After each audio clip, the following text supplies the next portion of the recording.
Ayan, hello po sa ating lahat mga ka-Team EDSI. Kumusta? Sana ay nasa mabuti po kayong kalagayan.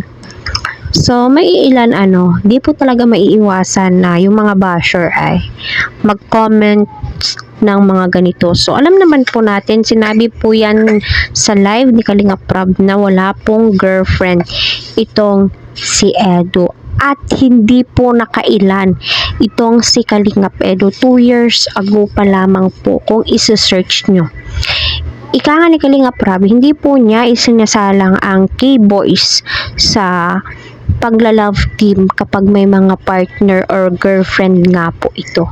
Kasi dyan po nagsisimula yung awayan, selosan, di ba? Kasi di mo po maiiwasan na papakiligin mo yung ka-love team mo habang yung girlfriend mo inis na inis.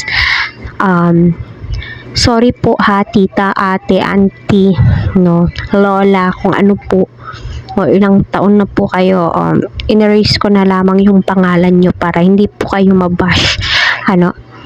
Sabi niya, playboy kasi si Edu, ilan na ang naging girlfriend niya. So, bakit nyo po alam? Please, review nyo po yung mga live ni Kalinga Prab 2 years ago nung naisa lang po siya kay Sheena at saka kay Erica and lastly kay Beyonce na mahuhulog na po sa forever. Wala. Palagi po yan sinasabi. At kung tunay kang Kalingap, I hope na pinanood mo yung interview ni Sir Olives TV kay Edu. So, hindi na pansinin si Beyonce si Edu. Sana daw hindi na daw pansinin ni Beyonce itong si Edu. Bakit naman po? Kailangan pansinin ni Beyonce kasi nga kung tutuusin, napakalaking tulong po ni Edu sa mga sponsors, community ni Edu ay tumutulong, nag-i-sponsors para kay Beyonce. At community ni Beyonce, kasi alam naman po natin madami na pong nagmamahal kay Beyonce, ay tumutulong na din po kay Edu, di ba? So, wag mong ganun. Nagtutulungan po silang dalawa, hindi po sila uunahan kung sino yung mas tinutulungan, sino yung pinapaboran ng tadhana. Wala pong ganun. Wag po natin turuan si Beyonce.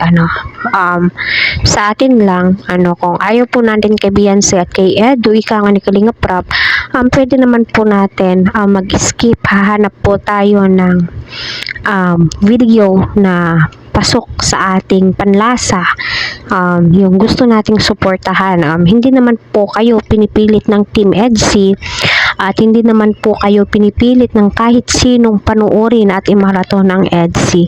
Wag lang po natin gawan ng istorya, itong si Edu na nakailang girlfriend na po siya. So, pasensya na po kung maingay po yung baby ko. So, ayun, para sa akin ay wala pong naging girlfriend si Edu. Hindi po siya na-link sa kung sino-sinong babae dyan sa paligid.